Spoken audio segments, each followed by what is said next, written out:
5வது அதிகாரம் 7வது வசனத்தை ஒருவர் வாசிக்கலாம்.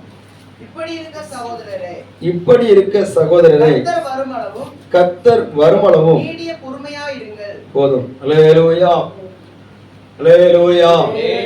அவனுடைய பரிசுத்த நாமம் மகிமைப்படுவதாக.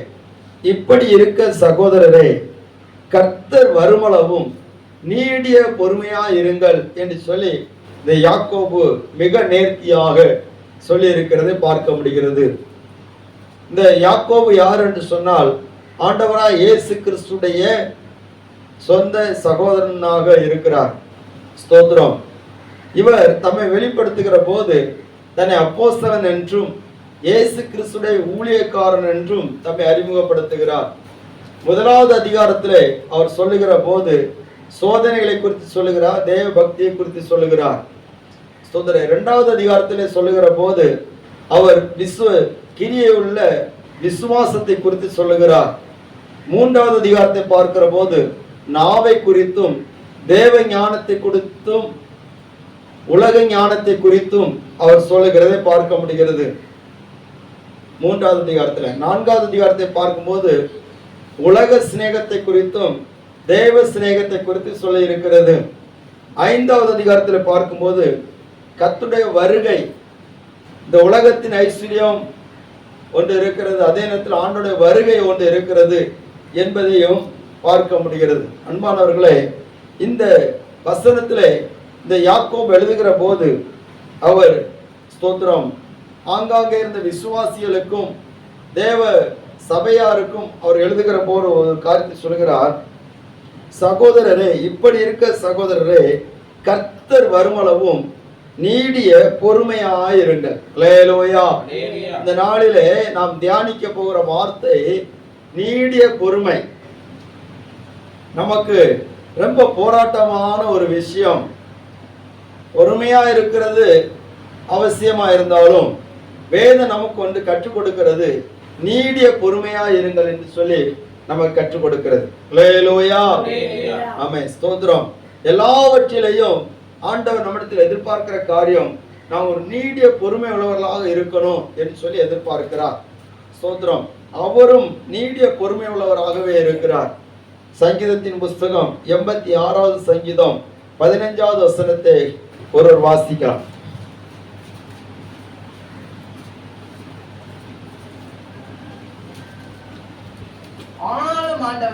ஆனாலும் ஆண்டவரே, மனதுருக்கமும் இரக்கமும் நீடிய பொறுமையும் பூரண கிருபையும் சத்தியமுள்ள தேவன். அல்லேலூயா, ஸ்தோத்திரம். இங்க சொல்லப்பட்டிருக்க, ஆனாலும் ஆண்டவரே நீர் மன உருக்கமும் இரக்கமும் நீடிய பொறுமையும் பூரண கிருபையும் சத்தியமுள்ள தேவன். அப்போ ஆண்டவர் நீடிய பொறுமை உள்ளவராக இருக்கிறார்.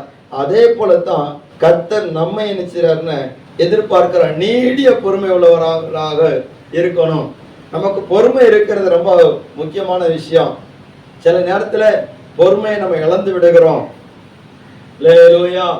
நம்ம உலக பழக்கத்தின்படி ஒரு காரியத்திலும் பொறுக்க மட்டும்தான் பொறுக்க முடியும், அது ஒருபாடு பொறுக்க முடியாது. எப்படி எழணும்? பொங்கி எழுந்துருவோம் அப்படின்னு. ஸ்தோத்திரம். ஆனா ஆண்டோடைய பிள்ளைகள் நீடிய பொறுமை உள்ளவர்களாக இருக்க வேதம் நமக்கு உற்சாகப்படுத்துகிறது. அல்லேலூயா, அல்லேலூயா. ஸ்தோத்திரம். ஏன்னு சொன்னா இந்த பொறுமைக்கு எல்க எங்க இருக்குன்னு சொன்னா, அவர் வருகிற வரைக்கும், அவர் வந்து கிரியை செய்கிற வரைக்கும், ஆண்டவராய் இயேசு கிறிஸ்து இந்த உலகத்துல மறுபடியும் வருகிற வரைக்கும் நீடிய பொறுமை தேவ சபைக்கு தேவைப்படுகிறது. கர்த்தருடைய நாமம் மகிமைப்படுவதாக. கடந்த நாட்களில் காத்திருக்கும் கர்த்தர்னு சொல்லி நம்ம பார்த்தோம். அவரும் நமக்காக பொறுமையோடு காத்திருக்கிறார். அப்போ நம்மிடத்தில் ஆண்டவர் எதிர்பார்க்கிற காரியம் சொன்னா நீடிய பொறுமையை ஆண்டவர் எதிர்பார்க்கிறார். அல்லேலூயா, அல்லேலூயா, ஸ்தோத்திரம். கர்த்தருடைய நாமம் மகிமைப்படுவதாக. அப்படியானால் இன்னொரு வசனத்தை கூட வாசிக்கலாம். கலாத்தியருக்கு நிருபம் 5வது அதிகாரம் 22வது வசனம்.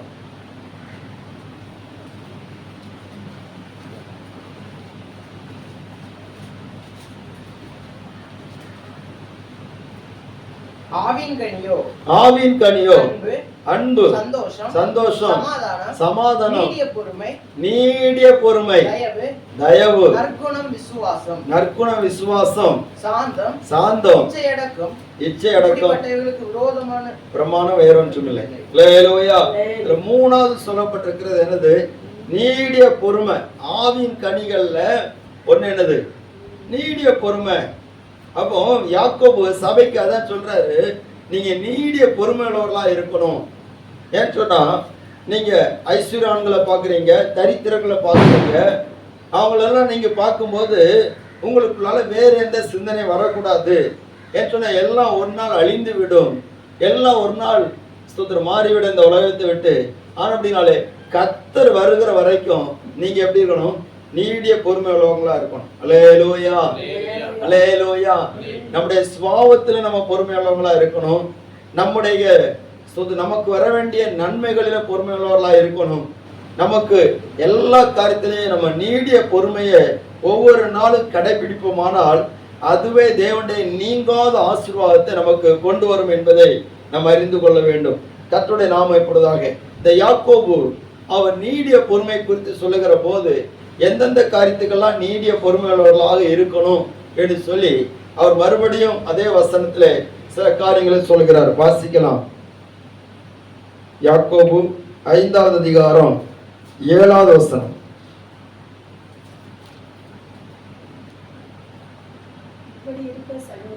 இப்படி இருக்க சகோதரரே, கர்த்தர் வருமளவும் நீடிய பொறுமையா இருங்கள். இதோ பயிரிடுகிறவன் பூமியின் நற்பலனை அடைய வேண்டும் என்று முன்மாறியும் பின்மாறியும் வருமளவும். அல்லேலூயா. எல்லாரும் உற்சாகம். அல்லேலூயா.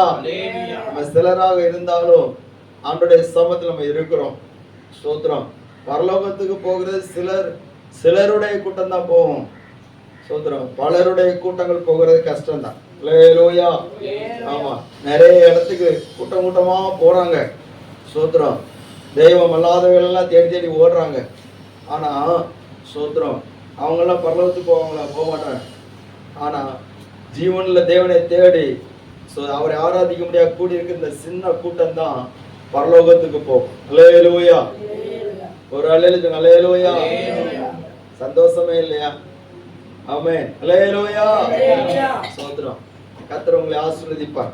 ஸ்தோத்திரம். பாருங்க, இங்க சொல்லப்பட்டிருக்கிறது, இதோ பயிரிடுகிறவன் பூமியின் நற்பலனை அடைய வேண்டும் என்று முன்மாறியும் பின்மாறியும் வருமளவும் நீடிய பொறுமையோட காத்திருக்கிறான் அப்படின்னு சொன்னா, ஸ்தோத்திரம், நம்ம முதல்ல நீடிய பொறுமையோடு இருக்க வேண்டிய காரியத்தை நான் பார்க்கிற போது, பூமியின் நற்பலனை அடைந்து கொள்வதற்கு நாம் நீடிய பொறுமை உள்ளவர்களா இருக்கணும். நல்ல பலன்களை அடைவதற்கு. ஸ்தோத்திரம். இவன் பயிரிடுகிறவன் சொல்லப்பட்டிருக்கிறது. ஒரு பயிரிடுகிறவன் அல்லது நிலத்தை பயிரிடுகிறவன் அல்லது ஒரு செடியை நடுகிறவன். ஸ்தோத்திரம். இவங்க என்ன பண்ணுவாங்கன்னா, நட்ட உடனே நினைச்சு அது பலன் கொடுக்காது. அப்ப அது பலன் கொடுக்கிற வரைக்கும் எவ்வளவு நாள் அந்த பயிருடைய தன்மை இருக்கிறதோ, எவ்வளவு நாள் அந்த மரத்துடைய தன்மை இருக்கிறதோ, அது வரைக்கும் அவன் நீடிய பொறுமையோட இருக்கிறான், காத்திருக்கிறான். அல்லேலூயா. எவ்வளவு அவசரப்பட்டாலும் காரியம் நடக்காது. எவ்வளவு அவசரப்பட்டாலும் காரியம் நடக்காது. அப்படியே சிலர் அவசரப்பட்டு சில குறுக்கு வழிகள்ல சில உரங்களை போட்டு எடுத்து ஏதாவது பண்ணா அது எப்படி மாறுதுன்னா விஷமா மாறிடுது. அல்லேலூயா. அல்லேலூயா. அது விஷமா மாறிடுது. அது தன்னுடைய சொந்தமான அந்த ஆரோக்கியத்தை கொடுக்க முடியாத, அந்த விட்டமின்ஸ்ல கொடுக்க முடியாத அளவுக்கு அது மாறிவிடுகிறது. அப்போ அந்தந்த பயிருக்கு ஏற்றபடி, அந்தந்த செடிக்கு ஏற்றபடி, அந்தந்த மரத்துக்கு ஏற்றபடியான பலன் கிடைப்பதற்கு அந்த உரிமையாளன் என்ன பண்ணுகிறான்னு சொன்னா, நீடிய பொறுமையோட காத்திருக்கிறான். பாருங்க, வயல்ல வேலை செய்யறவங்களை பாக்குறோம். அவன் கஷ்டப்பட்டுட்டான், நல்லா கஷ்டப்படுறாங்க, நல்ல பணம் செலவழிச்சு அந்த நிலத்தெல்லாம் உழுது பயிரெல்லாம் அந்த விதையெல்லாம் விதைச்சு பயிரெல்லாம் நட்டு எடுத்து கொண்டு வராங்க. இவ்வளவு தூரம் நான் கஷ்டப்பட்டுட்டேன், உடனே கிடைக்குன்னு சொல்லி எதிர்பார்த்தா கிடைக்காது. சில மாதங்கள் அதுக்கு வேண்டி காத்திருக்க வேண்டி இருக்குது. இரவு பகல கண்காணிக்க வேண்டி இருக்கிறது. அப்பொழுது அதனுடைய பலன் கிடைக்கிறது. அல்லேலூயா. அப்போ இந்த இடத்துல பார்க்கும்போது விசுவாசிகளுக்கு இந்த யாக்கோபு சொல்லுகிற ஒரு ஆலோசனை என்னன்னு சொன்னால், நீங்க ஐஸ்வர்யவான்களை பார்க்காதீங்க. ஐஸ்வர்யவான்களுடைய ஸ்தோத்திரம் நிலைமையை பார்க்கும்போது அவருடைய ஐஸ்வர்யம் எல்லாம் அழிந்து போகிறது, அவங்க வஸ்திரம் எல்லாம் பொட்டரித்து போகிறது, அவங்க பொண்ணு வெள்ளி எல்லாம் துருபிடிச்சு போகுது. அல்லேலூயா. பொண்ணு வெள்ளி எல்லாம் துருபிடிச்சு போகுது. இன்னைக்கு விலை கூடிட்டே இருக்குது, பொண்ணுக்கும் வெள்ளிக்கும் விலை கூடிட்டே இருக்குது. ஒரு பக்கத்துல சோதர பொண்ணு வெள்ளியெல்லாம் களவாண்டுட்டே இருக்கிறாங்க. சோதர நேற்றை பார்க்கும்போது ஒரு இடத்துல இருந்து 30 கிலோ அதிகமான தங்கத்தை எடுத்துட்டு போயிட்டாங்கன்னு சொல்லி ஒரே பிரச்சனை. சோத்திரம், நமக்கு அதெல்லாம் தேவை கிடையாது. ஸ்தோத்திரம். இப்படி விலை கூட கூட திருட்டுத்தனம் அதிகமாயிட்டே இருக்குது பாருங்க. அப்போ ஸ்தோத்திரம், பொண்ணு வெள்ளியை சேர்த்து சேர்த்து வைக்கிறாங்க. ஆனா ஒரு நாள் அதெல்லாம் நிச்சயமா துருப்பிடிச்சிரும். அல்லேலூயா, அல்லேலூயா. எல்லாம் துருப்பிடிச்சிரும். ஐஸ்வர்யவான்களுடைய பணம் அவனுக்கு உதவாது, செல்வம் அவனுக்கு உதவாது. எவ்வளவு பெரிய ஐஸ்வர்யவனா இருந்தாலும் அவன் சில தண்டனைகள் அனுபவிக்கணும்னு சொன்னா அந்த ஐஸ்வர்யம் அவனுக்கு உதவாது. அல்லேலூயா, ஸ்தோத்திரம். அதனால் தன்னுடைய உயிரை காப்பாற்றிக் கொள்ள முடியாது. அவனுடைய உயிர் போகணும்னு சொன்னா எவ்வளவு பணத்தை கொண்டு கொட்டினாலும் அவனோட உயிர் அவனை பிடிச்சு வைக்க முடியாது. ஸ்தோத்திரம். பாருங்க, ஐஸ்வர்யவான்கள் அவர்களை குறித்து சொல்லப்பட்டிருக்கிறது, அவர்கள் அழிந்து போகிற மிருகங்களுக்கு ஒப்பா இருக்கிறார்களாம். ஸ்தோத்திரம். அவங்களுடைய செல்வங்களை நம்பி நம்ம ஏமாத்திடக்கூடாது. நீ பயிரிடுகிறியா, நீ பிரயாசப்படுறியா, உனக்குரிய பலனை கர்த்தர் நிச்சயமா தருவார். அல்லேலூயா. நீ நீடிய பொறுமையோட காத்திருக்கணும். இவ்வளவு நாள் கஷ்டப்பட்டுட்டேன், இத்தனை வருஷம் கஷ்டப்பட்டுட்டேன், இன்னும் பலன் வரலையே, பலன் வரும். ஸ்தோத்திரம்.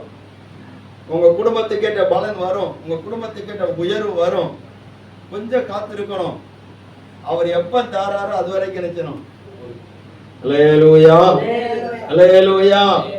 ஸ்தோத்திரம். கர்த்தருடைய நாமம் எப்படிதாக. எபிரேயர்கள் நிருபம் 6வது அதிகாரம் 11வது வசனத்தை வாசிங்க. நீங்கள் அசதியாயிராமல் வாக்குத்தத்தமான ஆசீர்வாதங்களை விசுவாசத்தினாலும் நீடிய பொறுமையினாலும் சுதந்திரித்துக் கொள்கிறவர்களை பின்பற்றுகிறவர்களாய் இருந்து உங்களுக்கு நம்பிக்கையின் பூரண நிச்சயம் உண்டாகும்படி நீங்கள் யாவரும் முடிவு பரியந்தம் அப்படியே ஜாக்கிரதையை காண்பிக்க வேண்டும் என்று ஆசைப்படுகிறோம். அல்லேலூயா, ஸ்தோத்திரம். பாருங்க, இந்த இடத்துல ஆபிரகாமை குறித்து சொல்லுகிறார். ஆபிரகாம் எப்படி வாக்குத்தத்தம் பண்ணப்பட்டதில் அவர் சுதந்திரித்துக் கொண்டாரோ அதே போல நீங்கள் அசதியா இராமல் வாக்குத்தத்தமான ஆசீர்வாதங்களை விசுவாசத்தினாலும் நீடிய பொறுமையினாலும் சுதந்திரித்துக் கொள்கிறவர்களை பின்பற்றுகிறவர்களாக இருந்து உங்களுக்கு நம்பிக்கையின் பூரண நிச்சயம் உண்டாகும்படிக்கு நீங்கள் யாரும் முடிவடைந்து அப்படியே ஜாக்கிரதையா இருக்க வேண்டும் என்று ஆசையா இருக்கிறோம். அப்படின்னா வாக்குத்தத்தமான ஆசீர்வாதங்களை பெற்றுக்கொள்வதற்கு நீடிய பொறுமையோட காத்திருந்தாங்களோ ஒரு கூட்டம், அவங்கள நம்ம பின்பற்றி வரணும். அல்லேலூயா, ஸ்தோத்திரம். அதுக்கு முந்தின வசனங்கள் எல்லாம் பார்க்கும்போது ஆபிரகாம் எப்படி வாக்குத்தத்தமான ஆசீர்வாதங்களை நீடிய பொறுமையோட இருந்து பெற்றுக்கொண்டான், அதே போல நம்மளும் காத்திருக்க வேண்டிய இருக்குது. அவர் வார்த்தை தந்துட்டாரு, வாக்குத்தத்தை தந்துட்டாரு, அது உடனே நிறைவேற்றுவதற்கும் அவரால் முடியும். நீடிய பொறுமையோட காத்திருந்து நிறைவேற்றுவதற்கு அவரால் முடியும். அல்லேலூயா. ஆண்டவர் ஆபிரகாமுக்கு எப்போ அழைத்தார்? அவரை எத்தனை வயசு? ஆபிரகாம் அழைக்கும் போது எத்தனை வயசு? 75 வயசு. 75 வயசுல ஆண்டவர் அழைத்து சொன்னாரு, நான் உனக்கு உன்னை ஆசீர்வதித்து உன் சந்ததியை நினைச்சுவேன், பெருக பண்ணுவேன். அல்லேலூயா. 75 வயசுல இந்த வார்த்தை ஆண்டவர் சொன்ன ஆபிரகாமுக்கு எப்படி இருந்திருக்கும்? ரொம்ப சந்தோஷமா இருந்திருக்கும், அப்படிதானே? சோதரம். ஆனா நாள் போகுது, 1 வருஷம் போகுது, 2 வருஷம் போகுது, 5 வருஷம் போகுது, 10 வருஷம் போகுது. அல்லேலூயா. அடுத்தால ஸ்தோத்திரம். 5 வருஷம் போகுது, 10 வருஷம் போகுது, 15 வருஷம் போகுது. அடுத்தால 20 வருஷம் தாண்டி போயிடுச்சு. இப்ப ஆபிரகாமுக்கு எப்படி இருப்பாரு? அல்லேலூயா. இடையில கொஞ்சம் பொறுமையெல்லாம் இழந்துட்டாங்க. ஆபிரகாமும் சாராலும் பொறுமையெல்லாம் வச்சுட்டாங்க, இழந்துட்டாங்க. ஆனால் 24 வருஷம் தாண்டின பிற்பாடு ஆபிரகாம் 99 வயசு ஆகுது. அப்போ கர்த்தர் ஆபிரகாமுக்கு மறுபடியும் தரிசனம் ஆறாரு. நான் சர்வ வல்லமுள்ள தேவன், நீ எனக்கு முன்பா நடந்து கொண்டு உத்தமனாயிரு. அல்லேலூயா. ஸ்தோத்திரம். 24 வருஷம் தாண்டிட்டு ஆண்டவரே, ஆண்டு சொல்றாரு, உன்னோட உன் சந்ததியோட நான் உடன்படிக்கை பண்ண போறேன் அப்படின்னு. அப்ப இதை பார்க்கும்போது வாக்குத்தத்தமான பலனை பெற்றுக்கொள்வதற்கு நீடிய பொறுமையோட விசுவாசத்தோட காத்து கொண்டிருக்க வேண்டியதாக இருந்தது. அப்ப நமக்கு நிறைய வாக்குத்தத்தங்கள் இருக்குது. குடும்பத்துக்கு இருக்குது, ஊழியத்துக்கு இருக்குது, நம்முடைய ஆவிக்குரிய வாழ்க்கைக்கு இருக்குது, சுதந்திரம் இதெல்லாம் இருக்குது. சில நேரங்களில் ஆண்டவர் நிறைவேற்றுகிற வரைக்கும் நீடிய பொறுமையோட எப்படி இருக்க வேண்டியிருக்குது, காத்து கொண்டிருக்க வேண்டியிருக்குது. பாருங்க, இந்த ஆபிரகாம் ஸ்தோத்திரம், அவர் 100 வயசுல தான் ஈசாக்கு பிறக்கிறான். இந்த சாராளுக்கு சிரிப்பா வருது. என்னென்ன ஸ்தோத்திரம் பாருங்க, ஈசாக்கு பிறந்த போது சாராள் என்ன தெரியுமா சொன்னாங்க? வாசிங்க பார்ப்போம். ஆதியாகமம்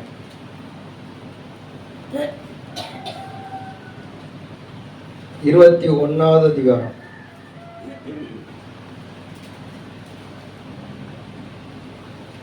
ஸ்தோத்திரம். 2வது சந்தாசிங்க. இருக்கையில் கர்ப்பவதியாகி சரி. அடுத்த ஸ்தோத்திரம் 6ஆசனம். அப்பொழுது சாராள் தேவன் என்ன நகைக்க பண்ணினார், என்னோடு கூட நகைப்பார்கள். அடுத்த வசனம் கூட சாராள் பிள்ளைக்கு பால் கொடுப்பாள் என்று ஆபிரகாமுக்கு எவன் சொல்லுவார்? அவருடைய முதிர் வயதிலே அவருக்கு ஒரு குமாரனை பெற்றேன். சாராள் பிள்ளைக்கு பால் கொடுப்பான்னு சொல்லி ஆபிரகாமுக்கு எவன் சொல்லுவான்? அந்த வார்த்தை அப்படியே போட்டிருக்கு. எவன் சொல்லுவான்னா என்ன அர்த்தம்? ரொம்ப சாராள் ரொம்ப அலட்சியமா அந்த வார்த்தை சொல்றாங்க. அல்லேலூயா. நம்பிக்கை இல்லை. அப்ப ஈசாக்கு பிறந்த வேளையில சாராள் வேதனைப்பட்டு அழுத மாதிரி இல்ல, ஏதோ சிரிப்பா வருது. அல்லேலூயா. சோதர அந்த நேரத்துல வேதனை இருந்தாலும் அதுக்கு உட்பட்டு சிரிப்பா இருந்திருக்கும். சோதர கிளவி எனக்கு. அல்லேலூயா. சோத்திரம். கிளவி, அதாவது 90 வயசு ஆச்சு, 100 வயசு ஆள கிழமை, இவருக்கு இந்த கிழவிக்கும் ஒரு பையன் பிறப்பானா அப்படின்ட்டு அந்த அம்மாவுக்கு தாங்கவே முடியல. பாருங்க, வாக்குத்தத்தமான பலன்களை பெற்றுக்கொள்வதற்கு நீடிய பொறுமை நமக்கு தேவைப்படுகிறது. அல்லேலூயா. அல்லேலூயா. நிச்சயமாகவே கர்த்தர் நமக்கு செய்வார். அவர் சொன்னதான், அதுல எந்த மாற்றமும் இல்லை. ஸ்தோத்திரம். யார் இருந்தாலும் இல்லாம போனாலும் பிரச்சனை இல்லை. அவர் சொன்னதுதான், அதுல எந்த மாற்றமும் கிடையாது. ஸ்தோத்திரம். சங்கீதம் 62வது சங்கீதம் 12வது வசனத்தை வாசிக்கும் போது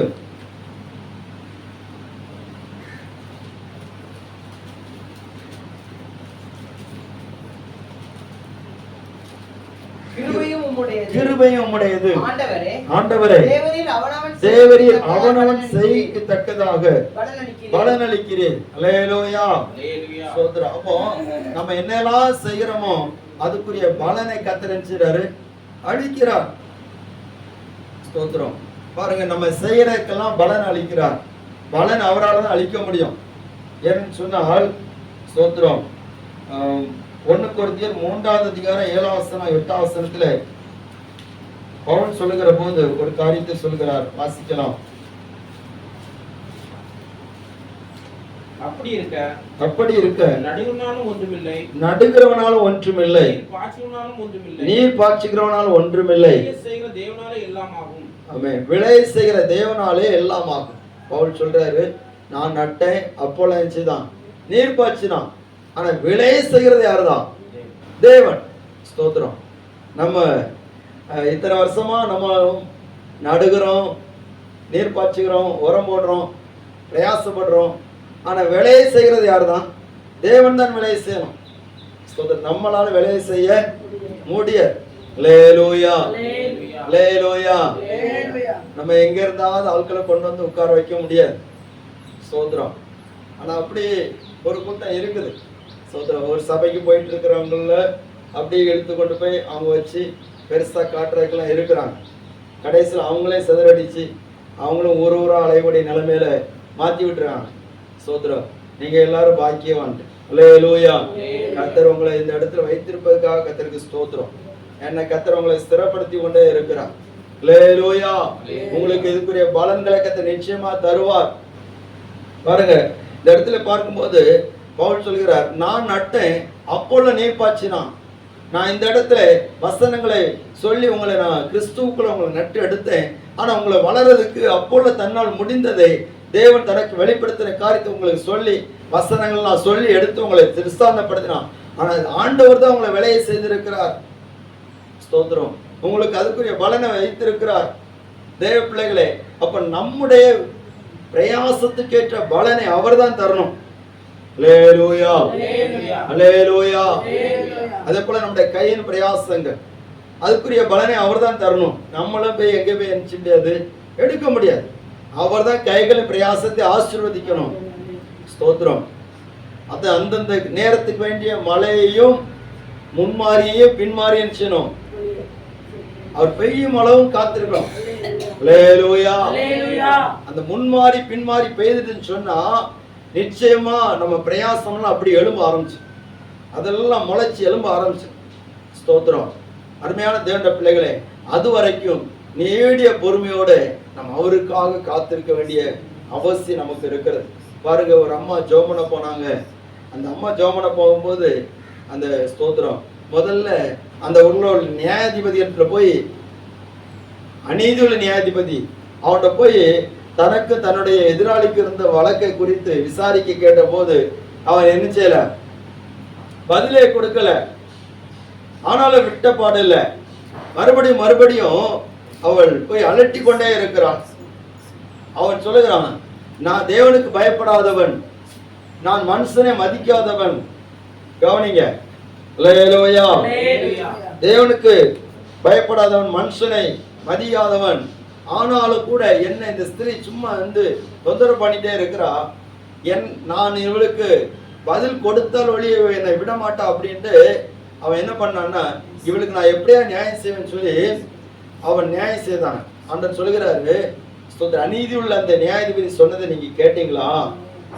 அல்லேலூயா, அல்லேலூயா. அநேக நாட்களா நம்ம ஜெபம் பண்ணிட்டே இருக்கிறோம். நிறைய விஷயத்துக்காக நம்ம ஜெபம் பண்ணி ஓஞ்சு போயிட்டோம். எல்லாரும் கவனிங்க. கர்த்தர் உங்களை ஆசீர்வதிப்பார். அல்லேலூயா. நிறைய விஷயங்களுக்காக கண்ணீர் விட்டு ஓஞ்சிட்டோம். என்னைக்கு என்னுடைய இந்த கஷ்டத்துக்கு பலம் கிடைக்கும் சொல்லி எதிர்பார்த்துட்டு இருக்கிறோம்.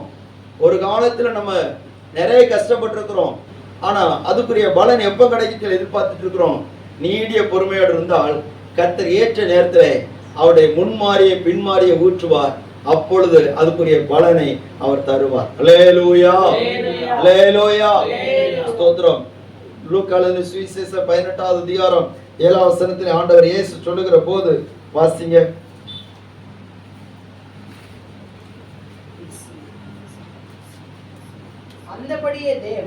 அந்தபடியே தேவன் தம்மை நோக்கி இரவும் பகலும் கூப்பிடுகிறவர்களாகிய நம்மால் தெரிந்து கொள்ளப்பட்டவர்களுடைய விஷயத்தில் நீடிய பொறுமையுள்ளவராய் இருந்து அவருக்கு நியாயம் செய்யாமல் இருப்பாரோ? அல்லேலூயா. ஸ்தோத்திரம். சீக்கிரமா நியாயம் செய்வார். சீக்கிரமா அதுக்கு ஒரு பலனை தேவன், பதிலை தேவன் கட்டளையிடுவார். அப்போ நம்ம பூமியின் நற்பலனை அடைந்து கொள்வதற்கு நாம் நீடிய பொறுமையுள்ளவர்களா இருக்கணும். பாருங்க, கவனிங்க. அல்லேலூயா. கர்த்தர் உங்களை ஆசீர்வதிப்பார். அநேக இடத்துல நம்ம நிறைய நன்மை செய்கிறோம். நன்மை செய்து பாட அனுபவிக்கிறோம். நன்மை செய்து நிறைய பேருக்கு நன்மை செய்யறோம். ஆனால் நன்மையை பெற்றவங்க அதிக நேரத்தில் அதை என்ன செய்றாங்க, மறந்து போறாங்க. ஸ்தோத்திரம். இக்கட்டு நேரத்துல எத்தனை உதவிகள் செய்தோம், அந்த உதவிகளெல்லாம் மறந்து போனவர்களை நாம் நினைக்கிறோம். எவ்வளவு பேருக்கு நான் உதவி செய்திருக்கிறேன். ஒரு பாஸ்டர் என்ன பார்க்கற மேல சொல்லுவாரு, ஸ்தோத்திரம் பாஸ்டர் கவனிங்க, அல்லேலூயா, ஒரு இடத்துல உள்ளவர் அவர் சொல்லுவார், என்ன சொல்லுவாருன்னா, ஸ்தோத்திரம் பாஸ்டர் எத்தனை பேருக்கு நான் உதவி செஞ்சிருக்கிறேன், எந்த பிரச்சனை எங்க நின்று நான் போயிருக்கிறேன், எல்லாருக்கும் நான் நிறைய பண உதவி செய்திருக்கிறேன், எந்த பிரச்சனைனாலும் போய் அதெல்லாம் தீர்த்து கொடுத்துருக்கிறேன், போலீஸ் ஸ்டேஷன் போனாலும் போயிருக்கிறேன். ஆனா இந்த நேரத்துல எல்லாரும் என்ன போட்டுட்டு போயிட்டாங்க. அல்லேலூயா, ஆமா ஸ்தோத்திரம். எல்லாரும் என்ன விட்டுட்டு போயிட்டாங்க, ஆனாலும் நான் விட மாட்டேன். ஸ்தோத்திரம். அப்போ நான் சொன்னேன், பாஸ்டர் நீங்க செய்யற காரியத்தை இன்னும் உற்சாகமா செய்யுங்க, கர்த்தர் உங்களை பலப்படுத்துவார் அப்படின்னு சொல்லி அவரை தைரியப்படுத்திட்டு வந்தேன். அல்லேலூயா. திண்டுக்கல்ல உள்ள ஒரு ஊழியக்காரர். ஸ்தோத்திரம். பாருங்க, இதே போலத்தான் நிறைய நேரத்துல நம்ம நன்மைகளை செய்கிறோம், மனுஷனிடத்துல அந்த பலன்களை எதிர்பார்க்கிறோம், அந்த பலன்கள் மனுஷனிடத்துல வராது. யோசேப்பை பாருங்க, அவன் என்ன பண்ணான்னா சிறைச்சாலையில் இருக்கும்போது 2 பேருக்கு கலக்கத்தை மாற்றினார். அல்லேலூயா. சொப்பனத்தினால கலக்கம் அடைந்திருந்த 2 பேருடைய சொப்பனத்துக்கும் பதில் கொடுத்தார். ஆனா ஒருத்தனுக்கு நன்மை நடந்துச்சு, இன்னொருத்தனுக்கு சாவு நடந்துச்சு. அப்ப நன்மை பெற்றவன்ட்ட யோசிப்பு சொல்றாரு, என்ன சொல்றாரு, நீ வாழ்ந்திருக்கும் போது என்ன இந்த இடத்துல இருந்து கொண்டு போ, என்ன நான் சிறைச்சாலை இருக்கிற அளவுக்கு எந்த தப்புமே நான் பண்ணல அப்படி சொல்லிட்டு யோசிப்பு சொல்லிட்டாரு. அந்த மனுஷனிடத்துல எதிர்பார்த்த வேலையில ஒரு நன்மையும் கிடைக்கல. ஆனா எத்தனை வருஷம் கழிச்சு நினைச்சேன் தெரியுமா உங்களுக்கு? 2 வருஷம் போன பிற்பாடுதான் யோசேப்பை மறுபடியும் அந்த மனுஷன் நினைக்கிறான். அல்லேலூயா. ஏன் 2 வருஷம் போன பிற்பாடு நினைக்கிறான்னா, யோசேப்பு 2 வருஷம் ஆட்டு நினைச்சுட்டே இருக்கிறான். ஐயோ இவன் போனா ராஜாவிட்ட பார்வன்ட்டு ரெக்கமெண்ட் பண்ணுவான், நம்மளை வெளியே கொண்டு போவான். 2 வருஷம் அப்படியே நினைச்சு இருந்து 2 வருஷம் போயிட்டு, 2 வருஷம் போன பிற்பாடு தான் இந்த யோசேப்புக்கு அவனை மறந்துடுவான். அல்லேலூயா, அல்லேலூயா. சில நேரத்துல இவங்க நன்மை செய்வாங்க, அவங்க நன்மை செய்வாங்க, அவங்களுக்கு நான் இதெல்லாம் செய்திருக்கிறேன், அவங்கள நினைப்பாங்க, அவங்க எல்லாம் என்ன நினைச்சு ஏதாவது ஒன்று பண்ணுவாங்க அப்படின்னு நம்ம அந்த நினைக்கிற தெரியுமா, அந்த நினைப்பு மாறுற வரைக்கும் ஆண்டவர் வெயிட் பண்ணிட்டே இருப்பார். யோசேப்பு அந்த நினைப்பு மாறிட்டு 2 வருஷம் தாண்டின பிற்பாடுதான் பார்வோனுக்கு கர்த்தர் சொப்பனத்தை கொடுக்கிறார். ஏன் 2 வருஷத்துக்கு முன்னாடி கொடுக்க கூடாதா? அல்லேலூயா. கொடுக்கலாமா கொடுக்க கூடாது? ஆண்டவருக்கு தெரியும் எப்போ கொடுக்கணும்னு தெரியும். 2 வருஷத்துக்கு முன்னாடியே கொடுத்துருக்கலாம், 2 வருஷத்துக்கு முன்னாடியே சிறைச்சாலை இருந்து வெளியே கொண்டு போயிருக்கலாம். ஏன்னு சிறைச்சாலையில யோசேப்புக்கு நல்ல பேர் தான். ஆனா ஆண்டவர், ஸ்தோத்திரம், ஆண்டவர் என்ன பண்ணுகிறாருன்னு 2 வருஷம் வெயிட் பண்ண வைக்கிறார். யோசேப்பு நீடிய பொறுமையோடு இருக்கிறானா? இதே இந்த பொறுமை ஆண்டவர் கற்றுக் கொடுக்கிறார். அவர் பிற்பாடு என்ன ஆகுதுன்னு சொன்னா, 2 வருஷம் தாண்டின பிற்பாடு தான் அங்க பார்வோனுக்கு சொப்பனம் வருது. அப்பந்தான் அவனுக்கு மனசுல தோணுது, என்னென்ன யோசேப்புன்னு சொல்லி ஒருத்தன் இருந்தானே. அல்லேலூயா, அல்லேலூயா. எல்லாருக்கும் அடிமை வேலை செய்துட்டு ஒருத்தன் இருந்தானே. சோதரன், அவன் மூலமாட்டு ஆண்டவர் எனக்கு நன்மை செய்தாரே, அவனை கொண்டு போய் பார்வோனுக்கு அறிமுகப்படுத்த சொல்லி பார்வோனுக்கு அறிமுகப்படுத்தினா, சோதரம் கர்த்தர் என்ன செய்தார்னு அதுவரையிலையும் சோதரம் எகிப்து தேசத்துல இல்லாத ஒரு பதவியை யோசேப்புக்காக உருவாக்கி கர்த்தர் தேசத்துல உயர்த்தி விட்டார். அல்லேலூயா, அல்லேலூயா. ஒரு பதவியே கிடையாது, ஒரே பதவிதான், பார்வோனுடைய பதவி மட்டும்தான். மற்றவங்களாம் கீழே இருக்கக்கூடிய அதிகாரிகள், ஆபீசர்கள், இந்த மாதிரி ஆட்கள் தான் இருப்பாங்க. பார்வோனுக்கு அடுத்தபடியாட்டு எந்த பதவியும் கிடையாது. அல்லேலூயா. ஆனா யோசேப்பை கர்த்தர் உயர்த்தின போது அங்கே பார்வோனுக்கு 2வதாக இருக்கக்கூடிய பதவி, ஒரு பொறுப்பு ஏற்படுத்தப்பட்டது. அவன் சொல்லுகிறான், சிங்காசனத்துல மட்டும்தான் நான் பெரிய ஆளு, மற்றபடி எல்லாம் வரவு செலவு கணக்கு எல்லாம் நீதான் பார்த்துக்கணும். சொல்ல போனா பிரதமர் பதவி அது வரைக்கும் இல்லை. முதல்ல பிரதமர் பதவி யாருக்கு கொடுக்கப்பட்டதுன்னு சொன்னா யோசேப்புக்கு தான் கொடுக்கப்பட்டது. அல்லேலூயா. பார்வோன் ஜனாதிபதி, பார்வோன் பிரசிடென்ட், பிரைம் மினிஸ்டர் யாரு? யோசேப். ஸ்தோத்திரம். இன்னைக்கு அப்படி நம்ம இந்தியா தேசத்தை பார்த்தீங்கன்னா பிரசிடென்ட் யாரு? அந்த அம்மா. ஸ்தோத்திரம். பிரைம் மினிஸ்டர் நம்ம ஐயா. ஹல்லேலூயா. ஸ்தோத்திரம். இப்படிதான் நடக்கும். இதே போல அன்னைக்கு ஒரு பதவியை ஏற்படுத்திட்டார். இப்ப நீடிய பொறுமையோடு இருந்தாச்சுன்னா கர்த்தர் நம்முடைய கிரியைகளுக்கு தக்க பலனை, நம்ம எந்த காரியத்துக்காக பிரயாசப்படுறோமோ நல்ல கிரியைகள், இதுக்குரிய பலன்களை கர்த்தர் நமக்கு தருவார். ஹல்லேலூயா. ஹல்லேலூயா. ஸ்தோத்திரம். கர்த்தருடைய நாமம் மகிமைப்படுவதாக. நம்ம சொல்லிதான் அற்புதம் நடந்திருக்கோம். நம்ம ஜெபம் பண்ணி தான் நிறைய பேருக்கு விடுதலை கிடைச்சிருக்கோம். ஆனா அவங்க வேற எங்கேயோ பண்ணிட்டு இருப்பாங்க. ஸ்தோத்திரம். கர்த்தருடைய நாமம் மகிமைப்படுவதாக. அப்படியெல்லாம் இருக்கக்கூடாது. ஆனா ஆண்டவருடைய சமூகத்தில் நீடிய பொறுப்போட இருந்தாச்சுன்னா கர்த்தர் நிச்சயமாக நமக்கு அதுக்குரிய பலன் நினைச்சுவாரு, தருவார். என்ன? முன்மாறி பின்மாறி ஊற்றப்படும். கவனிங்க, எப்போ பலன் கிடைக்குன்னு மேல இருந்து முன்மாறியும் பின்மாறியும் ஊற்றப்படும். ஹல்லேலூயா. ஆவியானுடைய வல்லமை வெளிப்படும். அவர் அங்க இருந்து கிரியை செய்தாதான் இங்க பலன் கிடைக்கும். ஸ்தோத்திரம். மனுஷங்க எல்லாவற்றையும் கொடுக்கல, குறிப்பிட்ட அளவு கொடுத்துட்டு மெயினானதெல்லாம் அவர் தான் வச்சிருக்கிறார். ஹல்லேலூயா. கர்த்தர் உங்களை ஆசீர்வதிப்பாராக. இரண்டாவது, இந்த ஸ்தோத்திரம், யாக்கோபு முதல்ல சொல்லுகிறார், பயிரிடுகிறவன் நற்பலனை அடைவதற்காக முன்மாறிக்கா பின்மாறிக்கா நீண்டிய பொறுமையோட காத்திருக்கிறது போல நீங்களும் காத்திருங்க, அப்போ உங்களுக்கு பலன் கிடைக்கும் சொல்லுகிறார். இரண்டாவது, இந்த யாக்கோபு என்ன சொல்லுகிறார்னா 8வது வசனத்தை வாசிங்க. நீங்களும் நீடிய பொறுமையோடு இருந்து உங்கள் இருதயங்களை ஸ்திரப்படுத்துங்கள், கர்த்தரின் வருகை சமீபமாய் இருக்கிறது. ஹல்லேலூயா. முதல்ல ஆண்டோடைய வருகை பத்தி தான் சொல்லுகிறார். ஸ்தோத்திரம். அப்படின்னா அவருடைய வருகையின் போதும் அந்த பலன் கிடைக்கும் என்பது அதனுடைய அர்த்தமாக இருக்கு. இரண்டாவதும் அவர் கர்த்தருடைய வருகை சமயமா இருக்கிறது. ஆனபடினாலே நீங்கள் நீடிய பொறுமையா இருந்து உங்கள் இருதயங்களை நிச்சயமா ஸ்திரப்படுத்தணும். இருதயங்கள் ஸ்திரப்பட வேண்டும். எல்லாவற்றிற்கும் நம்முடைய இருதயம் ரொம்ப முக்கியமா இருக்கு. ஹல்லேலூயா. பிசாசு எங்க கை வைக்கிறான் தெரியுமா? நம்ம மனசுக்குள்ளதான் கை வைக்கிறான். எங்க கை வைக்கிறான்? மனசுக்குள்ள கை வைக்கிறான். நம்முடைய இருதயத்துல கை வைக்கிறான். நம்முடைய இருதயத்துல பல பாதிப்புகளை உண்டாக்குகிறான். இந்த உலகம் இருதயத்துல வேதனைகள் உண்டாக்குகிறது. அநேகருடைய வாழ்க்கை இல்லாமல் போவதற்கு காரணம் சொன்னா இருதயத்துல ஸ்திரத்தன்மை இல்லை, உறுதித்தன்மை இல்லை. ஹல்லேலூயா. ஹல்லேலூயா. கவனிக்கிறீங்களா? கர்த்தர் உங்களை ஆசீர்வதிப்பார். உறுதித்தன்மை இல்லாமல் இருந்த சீமோனை கர்த்தர் எப்படி மாற்றினார்னா உறுதியா இருக்கக்கூடிய கற்பாறையாக பேதுருவாக மாற்றினார். சீமோன் என்று சொன்னால் நாணல் என்று சொல்லி அர்த்தம். பேதுரு என்று சொன்னால் கற்பாறை என்று சொல்லி அர்த்தம். பாருங்க, நாணலை போல அசைகிறவர்களாக இருந்தால் நம்முடைய இருதயத்துல நல்ல ஒரு ஸ்திரத்தன்மை இல்லாமல் இருக்கும், ஒரு உறுதி இல்லாமல் இருக்கும். நம்முடைய ஆவிக்குரிய வாழ்க்கை உறுதி இல்லாமல் இருக்கும்.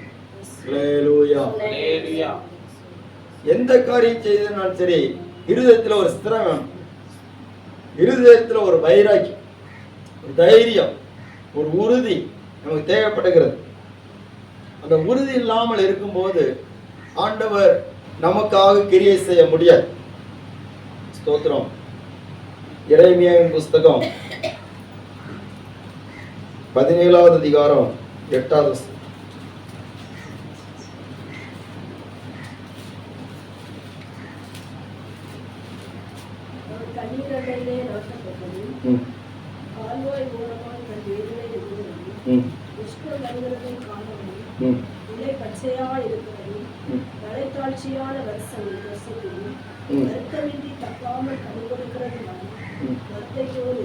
இருப்பான். எல்லாவற்றை பார்க்கிலும் இருதயமே திருக்குள்ளதும் மகா கேடு உள்ளதுமா இருக்கிறது, அது அறியத்தக்கவன் யார்? அப்போ ஆண்டவர் மேல் வைத்திருக்கிற நம்பிக்கையில நம்ம இருதயம் ஸ்திரப்படணும்.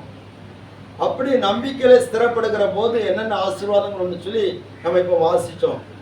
ஆனா இருதயம் எப்படிப்பட்டதா இருக்குன்னு சொன்னா இருதயமே திருக்குள்ளதும் மகா கேடு உள்ளதுமா இருக்கிறது. அது அறியத்தக்கவன் யார் என்று சொல்லப்பட்டிருக்கு. அல்லேலூயா. மனுஷன் முகத்தை பார்க்கிறான், கர்த்தர் எதை பார்க்கிறாரு? இருதயத்தை பார்க்கிறாரு. யாருக்கு மனசுல என்ன இருக்குன்னு சொல்லிட்டு அவங்களுக்கு தெரியும். அடுத்த யாருக்கு தெரியும்? கர்த்தருக்கு தெரியும். யாருடைய மனசுல என்ன இருக்குன்னு சொல்லிட்டு நிறைய இடத்துல அவங்களுக்கே தெரியாது. அல்லேலூயா. நம்ம இருதயத்துல என்ன இருக்குன்னு சொல்லிட்டு சில நேரத்துல நமக்கே தெரியாது. நம்ம எப்படிப்பட்ட காரியத்துல இருக்கிறோம் சொல்லி நமக்கே தெரியாது. ஆனா நமக்கு தெரிந்ததும் தெரியாமல் இருப்பது எல்லாமே தேவனுக்கு நிச்சயம் நன்றாக தெரியும். பாதாளமும் மரணமும் அவருடைய பார்வைக்கு எப்படி இருக்குது? பிரத்யட்சமா இருக்க. மனுஷனுடைய இருதயம் அவருக்கு முன்பாக அதிக பிரத்யட்சமா இருக்கிறது. எல்லாம் வெளிப்படையா இருக்கு, ஒண்ணு மறைவா இல்ல, எல்லாம் அவருக்கு முன்னாடி வெளியரங்கமா இருக்கு. அப்போ நம்முடைய இருதயம் ஸ்திரப்படணும். இருதயத்தை வசனத்தை கொண்டு ஸ்திரப்படுத்தணும், ஜெபத்தினால் ஸ்திரப்படுத்தணும், நம்பிக்கையினால் ஸ்திரப்படுத்தணும், விசுவாசத்தினால் ஸ்திரப்படுத்தணும். ஏன்னு சொன்னா கர்த்தர் வருகிற போது, கர்த்தருடைய வருகை சமயமா இருக்கிற போது அந்த இருதயம் ஸ்திரமில்லாமல் இருந்துன்னு நம்ம தேவனுடைய வருகையில முடியாது, பிரவேசிக்க முடியாது. அல்லேலூயா. அதனால நீடிய பொறுமையா இருந்து இருதயத்தை ஸ்திரப்படுத்தணும். அல்லேலூயா. ஸ்தோத்திரம்.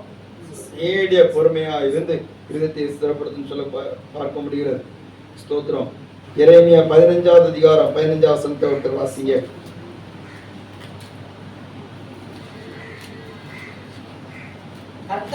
கர்த்தாவே, நீர் அதை அறிவீர். என்னை நினைத்து என்னை விசாரித்து உம்முடைய நீடிய பொறுமை நிமித்தம் என்னை வாரிக்கொள்ளாதீரும். நான் உம்முடைய நிமித்தம் நிந்தையை சகிக்கிறேன் என்று அறியும். அல்லேலூயா. ஸ்தோத்திரம். இந்த எரேமியா சொல்கிறார், கர்த்தாவே நீர் அதை அறிவீர். ஸ்தோத்திரம். தேவரீர் என்னை நினைத்து என்னை விசாரித்து என்னை துன்பப்படுத்துகிறவர்களுக்கு என் நிமித்த நீதியை சரிகட்டும் என்று சொல்கிறார். நீர் தான் என்னை விசாரிக்கணும் ஆண்டவரே. எந்த காரியம்னாலும் சரி நீர் தான் என்னை விசாரிக்க. அல்லேலூயா. நீடிய பொறுமை நிமித்தம் சில நேரத்துல ஆண்டவர் நீடிய பொறுமையா இருக்கும்போது நம்முடைய இருதயம் சோர்ந்து போகிறது. ஆண்டவர் ஏன் பொறுமையா இருக்கிறான்னு தெரியல. கடந்த நாள்ல ஒரு சகோதரி வீட்டுல அவங்க மகன் மித்தம் அந்த பிரச்சனையில போராட்டத்துல அவங்க புலம்பிட்டு ஆண்டவர் ஏன் பொறுமையா இருக்கிறான்னு தெரியலையே. ஸ்தோத்திரம். அல்லேலூயா. இந்த குடும்பத்துல இருக்கணுமா வேண்டாமா, போயிடலாம் போல இருக்குது அப்படின்லாம் புலம்புனாங்க. ஸ்தோத்திரம்.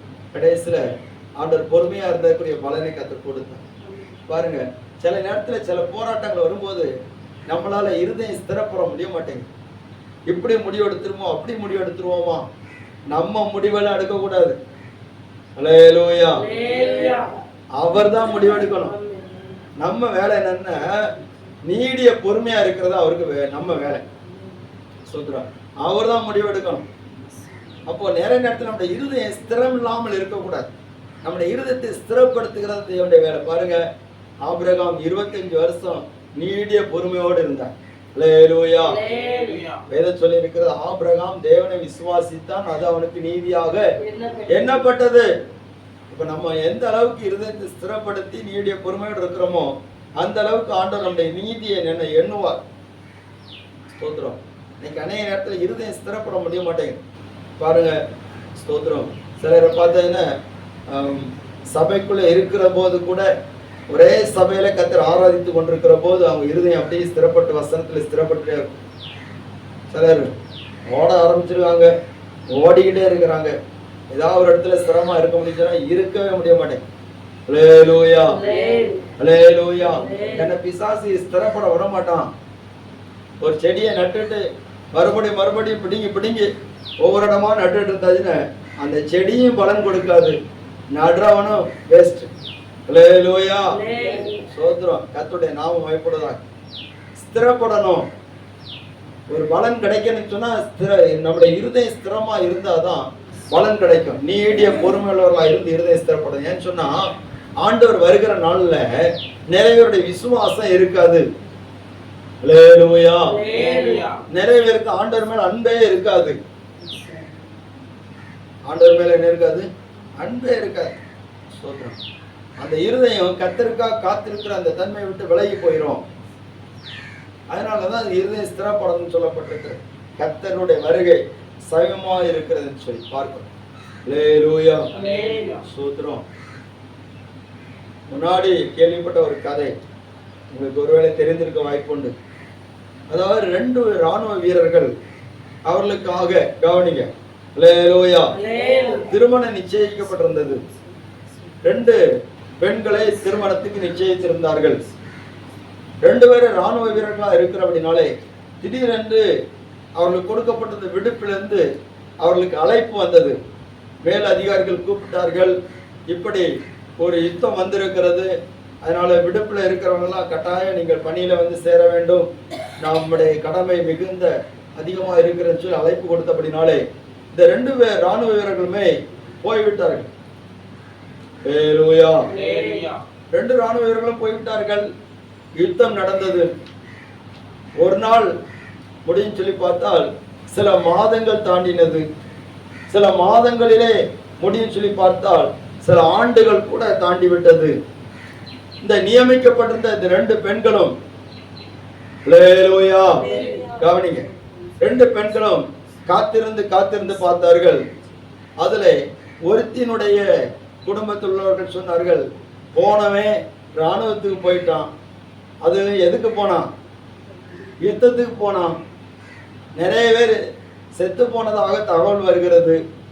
அதனால உனக்கு நியமிக்கப்பட்டவனும் அவனும் செத்து போக அநேக வாய்ப்புகள் உண்டு. அவனை பற்றி எந்த தகவலும் நமக்கு கிடைக்கவில்லை.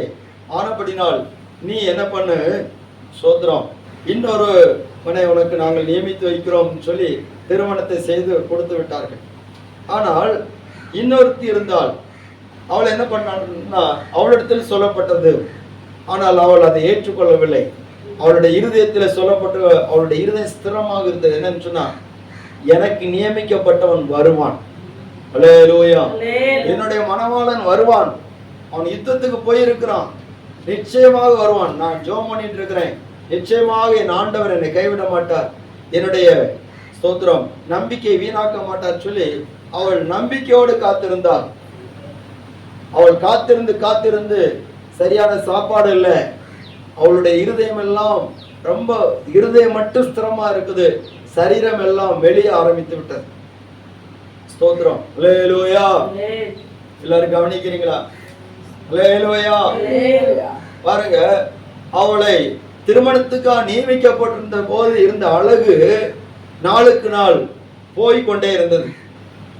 உடலெல்லாம் மெலிந்து, முகத்தோற்றம் எல்லாம் மிகவும் சுருங்கின நிலைமையில அவள் அந்த கவலையினாலே, அந்த ஏக்கத்தினாலே அவள் ஸ்தோத்திரம் காணப்பட்டாள். திடீரென்று சொல்லி யுத்தம் ஓய்ந்தது. இராணுவத்தில் அதிகாரிகள், மேல் அதிகாரிகள் அறிவிப்புகள் சொன்னார்கள். யுத்தம் ஓய்ந்தபடினாலே இனி அவரவர் அவங்கவுங்க வீட்டுக்கு போவதற்கான தருணங்கள் கொடுக்கப்படுகிறது. சில காலங்கள் நீங்க போகலாம் சொல்லி ஷிஃப்ட் மாத்தி அனுப்பப்பட்டிருந்தது, அனுப்பினார்கள். அதுல இந்த 2 வாலிபத்தில் இராணுவ வீரர்களும் தங்களுடைய இல்லம் தேடி வந்தார்கள். அல்லேலூயா. வந்தவர்கள் 2 பேரும் வெறுமையா வரவில்லை. இவங்க அத்தனை சில ஆண்டுகள் அவர்கள் இராணுவத்தில் சேர்ந்து அந்த நாட்டினுடைய வெற்றிக்காக ரொம்ப போராடினபடினாலே அரசாங்கம் அவர்களை கௌரவித்து அவர்களுக்கு வேண்டி நல்ல வெகுமானங்களையும் பரிசு பொருட்களையும் நல்ல பணங்களையும் அவர்கள் கொடுத்து நல்ல முறையில் அவர்களை கௌரவப்படுத்தி அனுப்பியிருந்தார்கள். இந்த 2 பேரும் வந்து தன்னுடைய இல்லங்களுக்கு வந்து சேர்ந்தார்கள். சேர்ந்த போது இவர்கள் தங்களுக்கு நியமிக்கப்பட்டிருக்கிற அந்த பெண்களை தேடினார்கள். அப்போ ஒருவனுடைய ஒரு முதலாவது வந்தவனுக்கு நியமிக்கப்பட்ட பெண்ணை தேடுகிற போது அவள் இன்னொருவனுக்கு மனைவியாக கொடுக்கப்பட்டு விட்டாள் என்று சொல்லி அறிவிக்கப்பட்டது. அவன் மிகுந்த ஏமாற்றத்தோடு அந்த பெண்ணுக்காக வாங்கியிருந்த பொருட்கள் எல்லாம் அவன் மிகுந்த துக்கத்தோடு அவன் பார்த்து கொண்டு ஸ்தோத்திரம் அவன் மறுபடியும் இராணுவத்துக்கு போயிட்டான். ஸ்தோத்திரம், அல்லேலூயா. ஆனால் இன்னொருத்தன் வந்து அதுக்கு பிற்பாடு வந்தான். அவனுக்காக நியமிக்கப்பட்ட பெண்ணை அவன் தேடுகிற போது அவளை குறித்து சொல்லப்பட்டது, அவள் அதோ அந்த வீட்டில் இருக்கிறா அப்படின்னு சொல்லி சொல்லப்பட்ட, தனிமையில இருக்கிறா அப்படின்னு. அவருடைய வாசல் கதவு திறக்கப்பட்டிருந்தது, திறந்தே இருந்தது. அவன் உள்ளே போனான். பார்த்தபோது அவருடைய முகத்தை பார்க்கவில்லை. அல்லேலூயா. முக தோற்றம் முதல்ல இருந்த மாதிரி இல்ல, அழகெல்லாம் போயிட்டு சரீரம் எல்லாம் மெலிந்து விட்டது. அவளுடைய மனதை பார்த்தான். அவன் மேல் வைத்திருந்த அந்த அன்பை பார்த்தான்.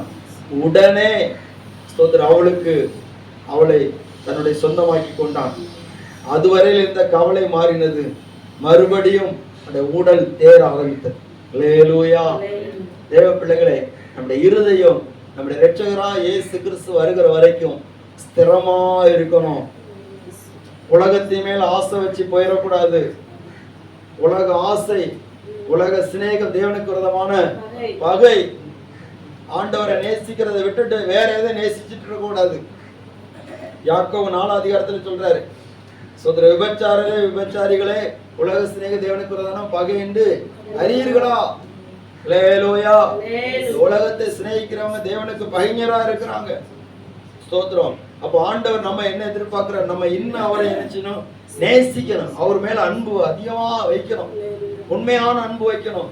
அவர் தந்தாலும் தராட்டாலும் நான் அவரை விட மாட்டேன். அல்லேலூயா. அவரை ஆசீர்வதித்தாலும் அவர் பிந்தி ஆசீர்வதிச்சாலும் சரி, ஸ்தோத்திரம், பிரச்சனை இல்லை. நான் அவர் மேல உள்ள அன்பை நினைச்ச மாட்டேன், விட்டு விலக மாட்டேன். அவர் இடத்துலதான் என்னுடைய இருதயம் ஸ்திரமா இருக்கும். இருதயத்தை ஸ்திரப்படுத்தணும். நம்முடைய இருதயம் வஞ்சிக்கப்படாதபடி காத்து கொள்ளணும். அல்லேலூயா. அல்லேலூயா. ஸ்தோத்திரம். அநேக அந்நிய போதனைகளினாலே இருதயம் வஞ்சிக்கப்படாமல் காத்துக்கொள்ளணும். மூன்றாவது, இந்த யாக்கோபு என்ன சொல்லுகிறார்? வாசிங்க 9 வசனம்.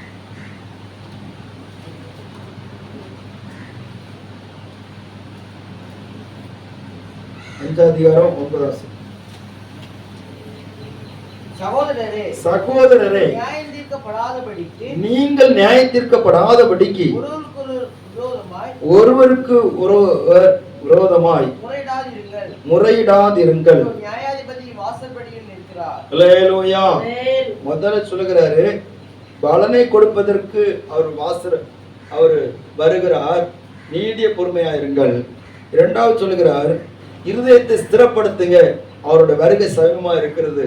மூன்றாவது சொல்லுகிறார், நியாயாதிபதி வாசற்படியில் நிற்கிறாரு, நீங்கள் ஒருவருக்கொருவர் விரோதமாக முறையிடாதிருங்கள் அப்படின்னு சொல்றார். அல்லேலூயா.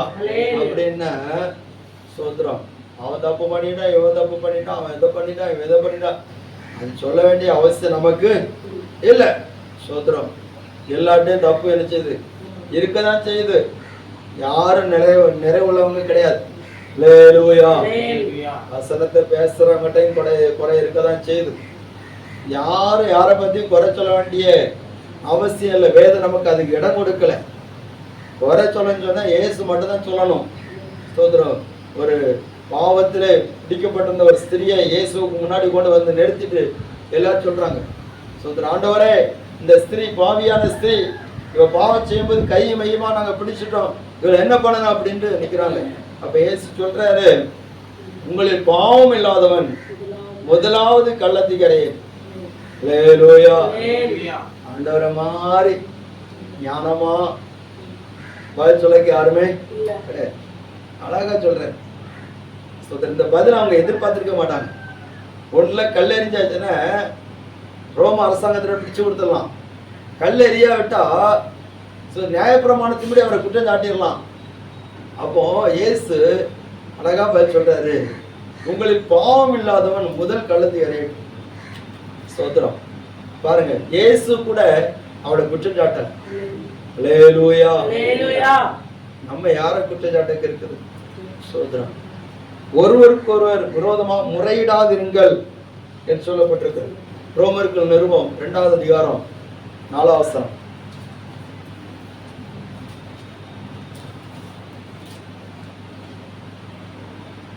அல்லது தேவ தயவு நீ குணப்படும்படி உன்னை ஏவுகிறது என்று அறியாமல் அவருடைய தயவு பொறுமை நீடிய சாந்தம் இவைகளை ஐஸ்வரியத்தை அசட்டை பண்ணுகிறாயோ. சரி, முதல் வசனத்தை வாசிங்க. ஆகையால் மற்றவர்களை குற்றவாளியாக தீர்க்கிறவனே, நீ யாரானாலும் சரி, போக்கு சொல்ல உனக்கு இடமில்லை. குற்றமாக தீர்க்கிறவைகளை நீ குற்றமாய் தீர்க்கிறவைகளை எவைகளோ எவைகளோ அவைகளை நீயே செய்கிறபடியால் மற்றவர்களை குறித்து சொல்லுகிற தீர்ப்பினாலே உன்னைத்தானே குற்றவாளியாக தீர்க்கிறாய். அல்லேலூயா. நீ மற்றவர்களை குற்றவாளியாக நீ தீர்ப்பாயினால் நீ யாரானாலும் சரி போக்கு சொல்ல உனக்கு இடமே இல்லை. சோதரம் மற்றவங்களை குற்றவாளியாட்டு யாரும் தீர்க்க கூடாது. இன்னைக்கு அதான் நடக்கு. ஸ்தோத்திரம். தங்கள் மேல் உள்ள குற்றத்தை மறைப்பதற்காக அந்த குற்றத்தை யார் மேலேயாவது திணிச்சு விடுற கூட்டம் தான் இருக்கு. உலகத்திலே அதான் நடக்குது, அரசியல்ல அதான் நடக்குது, ஆண்டோடைய பிள்ளைகளிடத்துல நிறைய இடத்துல அதான் நடக்குது. அல்லேலூயா. ஆண்டோடைய வசனம் சொல்லப்பட்டிருக்கிறது, நியாயாதிபதி இருக்கிறாரு, நமக்கு ஒரு நியாயாதிபதி இருக்கிறாரு. அவர் நமக்கு மட்டும் இல்ல நியாயாதிபதி, முழு உலகத்துக்கு அவர் தான் நியாயாதிபதி. அவர் சொல்றாரு, நீ எந்த தீர்ப்பினாலும் தீர்க்கிறாயோ அதே தீர்ப்பினால் நீ தீர்ப்பிடப்படுவாய். அல்லேலூயா. அதனால அந்த குற்றங்களை பார்க்கறியா, அது உன்னை ஏவுது. நீ நியாயத்திற்கப்படக்கூடாதுன்னு சொல்லிட்டு உன்னை ஏவுகிறதுன்னு சொல்லி அறிந்து கொள். ஸ்தோத்திரம். ஆண்டவர் பொறுமையா இருக்கிறார, விட்டுரு. அல்லேலூயா. அவர் எப்போ தீர்க்கணுமோ அப்ப தீர்த்துக்குவார். நம்ம அவசரப்பட்டு யாரையும் நியாய தீர்ப்பு பண்ணுவதற்கு நமக்கு அதிகாரம் இல்லை. அப்படி நம்ம ஸ்தோத்திரம் அதிகாரத்தோடு கூட நம்ம செயல்படுவோமானால் அது நமக்கே நிறைய இடத்துல எப்படி பாருதுன்னா பிரச்சனையா மாறி. அல்லேலூயா. யாரை குறித்தும் குற்றம் சாட்டுவதற்கு நமக்கு உரிமை கிடையாது. இயேசுவே யாரை குறித்து குற்றம் சாட்டலாம். ஸ்தோத்திரம். மத்தேயு சுவிசேஷம் 7வது அதிகாரத்துல ஆண்டவர் சொல்லுகிற போது 1 நீங்கள் குற்றவாளிகள் என்று தீர்க்கப்படாதபடிக்கு மற்றவர்களை குற்றவாளிகள் என்று தீர்க்காதிருங்கள். ஏனெனில் நீங்களும் தீர்க்கப்படுவீர்கள். அல்லேலூயா. ஸ்தோத்திரம். நீங்க குற்றவாளியால் தீர்க்கப்படாதபடிக்கு மற்றவர்களை குற்றவாளிகள் என்று தீர்க்காதிருங்கள். யாரையும் குற்றவாளியா சொல்லி தீர்க்கா. நம்ம ஆண்டவருக்கு முன்னாடி பரிசுத்தமா இருக்க பார்ப்போம். பரிசை என்ன பண்ணான்னா ஆயக்காரனை குற்றவாளியை தீர்த்தான். ஆண்டவர் சோத்திர பரிசைன்னு தூரம் மாத்திட்டார். அவனை விட்டு தூரமா போயிட்டாரு. நீ அவனை குற்றப்படுத்துற, ஆனா அவன் தன்னை தாழ்த்துக்கிறான். அல்லேலூயா. சோத்திர ஆண்டவர் பரிசேயர்களை பார்த்து சொன்னார், வேத பாடலை பார்த்து சொன்னாரு. சோதரர் என்ன சொன்னாருன்னா, உங்களுக்கு முன்னாடி வேசிகளும் ஆயக்காரர்களும் எங்க இருக்கிறாங்க? பரலோகத்துல இருக்கிறாங்க. அல்லேலூயா. நம்ம யாரையாவது குற்றவாளியை தீர்த்தம் சொன்னா ஒருவேளை அவங்க மேல இருப்பாங்க, நம்ம கீழே போயிடக்கூடாது. ஸ்தோத்திரம். ஆயக்காரன மாதிரி பாவியாகி என் மேல் கிருபையாருன்னு சொல்லிட்டு ஒரு முழங்கால் போட்டு கூப்பிட்டுட்டாங்கன்னு சொன்னா அவங்க பாவம் மன்னிக்கப்பட்டுரும், அவங்க ரட்சிக்கப்பட்டுருவாங்க. ரட்சிக்கப்பட்டிருக்கிறோம் சொல்லி நம்ம அவங்கள குற்றவாளியை தீர்த்துட்டோம்னு சொன்னா அவங்கள என்ன காரியத்தில் குற்றவாளியை தீர்த்துட்டு நம்ம அதே விஷயத்துல நம்ம மாட்டிக்கிடுவோம். அல்லேலூயா. அதனால யாரை குறித்து பேசினாலும் கொஞ்சம் கவனமா பேசணும். அல்லேலூயா. நான் ரொம்ப கவனமா பேசுவேன் ஆண்டவர் கிருபையினால. யாரை குறித்து பேசினாலும் கொஞ்சம் இன்னும் கவனமா பேசுவேன். யாரையும் குற்றப்படுத்துவதற்கு வழிகள் இருந்தாலும் நம்ம அதெல்லாம் சொல்லிக்கிட்டு இருக்க மாட்டோம். சோதரன் கர்த்தர் பெரியவர். ஏன்னா நியாயாதிபதி எங்க இருக்கிறார் தெரியுமா? வாசற்படியில இருக்கிறார். அல்லேலூயா. நியாயாதிபதி எங்க இருக்கிறாரு? வாசற்படியில இருக்கிறார். இன்னும் 2 வசனத்தோட வாசிப்போமா? எபேசியர் 4வது அதிகாரம் 2 வசனம்.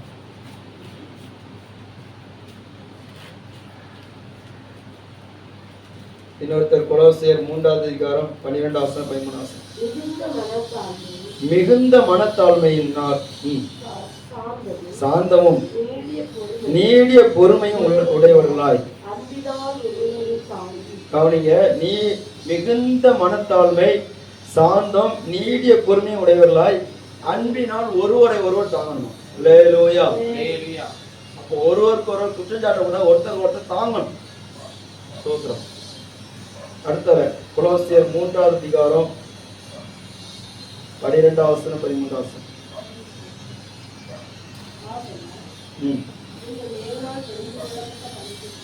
நீங்கள் தேவனால் தெரிந்து கொள்ளப்பட்ட பரிசுத்தரும் பிரியருமாய் உருக்கமான இரக்கத்தையும் தயவையும் மனத்தாழ்மையையும் சாந்தத்தையும் நீடிய பொறுமையை தரித்து கொண்டு ஒருவரை ஒருவர் தாங்கி ஒருவருக்கு பேரில் ஒருவருக்கு குறைபாடு உண்டானால் கிறிஸ்து உங்களுக்கு மன்னித்தது போல மன்னியுங்கள். ஹல்லேலூயா.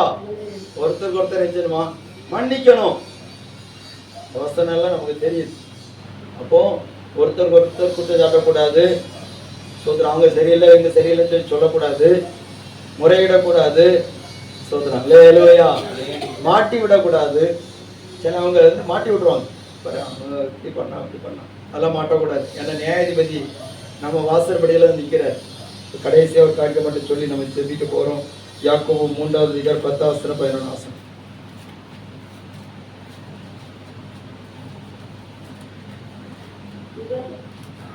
என் சகோதரரே, கர்த்தருடைய நாமத்தினால பேசின தீர்க்கதரிசிகளை துன்பப்படுதலுக்கும் நீடிய பொறுமைக்கும் திருஷ்டாந்தமாக வைத்துக் கொள்ளுங்கள். இதோ பொறுமையா இருக்கிறவர்கள் பாக்கியவான்கள் என்கிறோமே. யோபின் பொறுமையை குறித்து கேள்விப்பட்டிருக்கிறீர்கள். கர்த்தருடைய செய்கையும் முடிவையும் கண்டிருக்கிறீர்கள். கர்த்தர் மிகுந்த உருக்கமும் இரக்கம் உள்ளவராக இருக்கிறார்கள். ஹல்லேலூயா. ஹல்லேலூயா. அப்போ நீடிய பொறுமையுள்ளவர்களா இருந்து துன்பம் அனுபவிக்கும். ஏன்னா யோபுடைய துன்பத்தை குறித்து பார்க்கிறோம். தாவீதுடைய துன்பத்தை குறித்து பார்க்கிறோம். ஸ்தோத்திரம். துன்பப்படுதலுக்கு நம்ம ஆண்டவர் அழைத்திருக்கிறார். ஹல்லேலூயா. இயேசு சொன்னார் உலகத்தில் உங்களுக்கு உபத்திரவம் உண்டு. அப்ப தீர்க்கதரிசிகள் துன்பப்பட்டிருக்கிறாங்க. பைபிள்ல தீர்க்கதரிசிகள் அனுப்பிச்சிருக்கிறாங்க. யாராவது துன்பப்படாம இருந்திருக்காங்களா? இல்ல. தீர்க்கதரிசிகள் எல்லாரும் துன்பப்பட்டிருக்கிறாங்க. ஏசாயா பெரிய தீர்க்கதரிசி.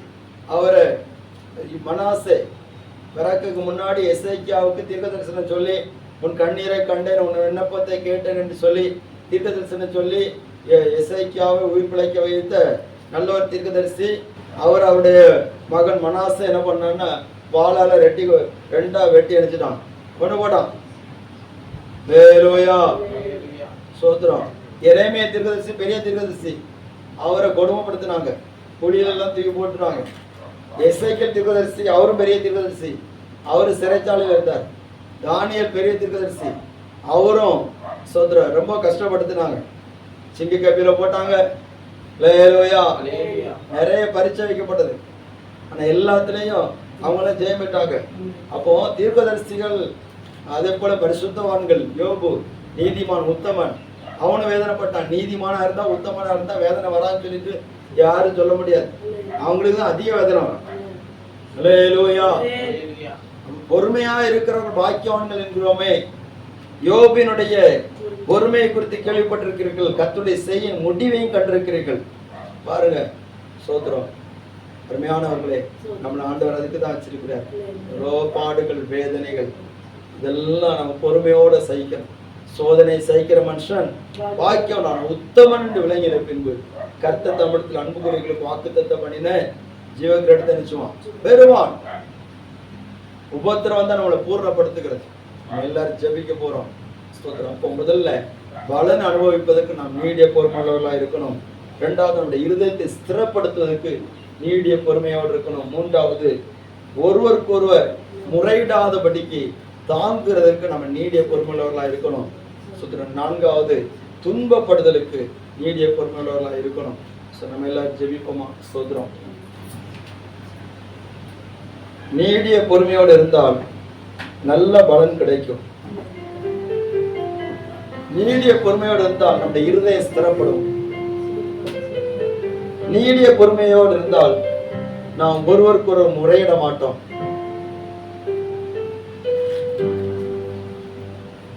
பலனை அடைவதற்கு நீடிய பொறுமை தேவைப்படுகிறது. கர்த்தருடைய வருகை சமீபமா இருக்கிறது. கர்த்தர் வருமானம் நீடிய பொறுமையாயிருங்கள். அவர் வருகிறார், நல்ல பலன்களை தருவார். அந்த இருதயங்களை ஸ்திரப்படுத்துங்கள். அவருடைய வருகை மிக சமீபமா இருக்கிறது. ஒருவருக்கு விரோதமாக ஒருவர் முறையிடாதிருங்கள். நியாயாதிபதி வாசற்படியில் நிற்கிறார். தீர்க்கதரிசிகள் கர்த்தருடைய பரிசுத்தவான்களுடைய அவங்க அவங்களுடைய உபத்திரவங்களை எவ்வளவு பொறுமையா இருந்திருக்கிறாங்க. கர்த்தர் அதுக்குரிய பலன்களை கொடுத்திருக்கிறார். அவங்களை மேன்மையாக உயர்த்தி இருக்கிறார். ஆண்டவரே, கேட்ட அந்த வார்த்தைகளுடைய நீடிய பொறுமை எங்களுக்குள்ளே உண்டாகட்டும் அப்பா. எல்லாரும் ஜெபிப்பீங்களா? ஸ்தோத்திரம். ஹல்லேலூயா. இயேசுவே, இயேசுவே, கர்த்தர் வருகிறார், கர்த்தர் வருகிறார். அவருடைய வருகை நாள் மிக சமமாக இருக்கிறது. ஹல்லேலூயா. Thank you Jesus. Thank you Jesus. Hallelujah. பூரா பாலரா தீரலரரி ஷபலரரி கமாரியாலரா. எல்லாரும் அவன் உற்சாகமாக ஆண்டவரை எல்லாரும் கரந்தட்டி கர்த்தரை மகிமைப்படுத்துவோமா? ஹalleluya. ஹalleluya. ஹalleluya. ஹalleluya. அவருடைய வருகை நாள் மிக சமமாக இருக்கிறது. அவருடைய வருகை நாள் மிக சமமாக இருக்கிறது. ஹalleluya. ஹalleluya. ஸ்தோத்திரம் ஸ்தோத்திரம் ஸ்தோத்திரம் ஸ்தோத்திரம் ஸ்தோத்திரம். இந்த பூமி வெந்துருகி சாம்பலாகுமே, சிந்தித்து மனந்திரும்பி அவரை அண்டிக்கொள். இந்த பூமி வெந்துருகி சாம்பலாகுமே, சிந்தித்து மனந்திரும்பி அவரை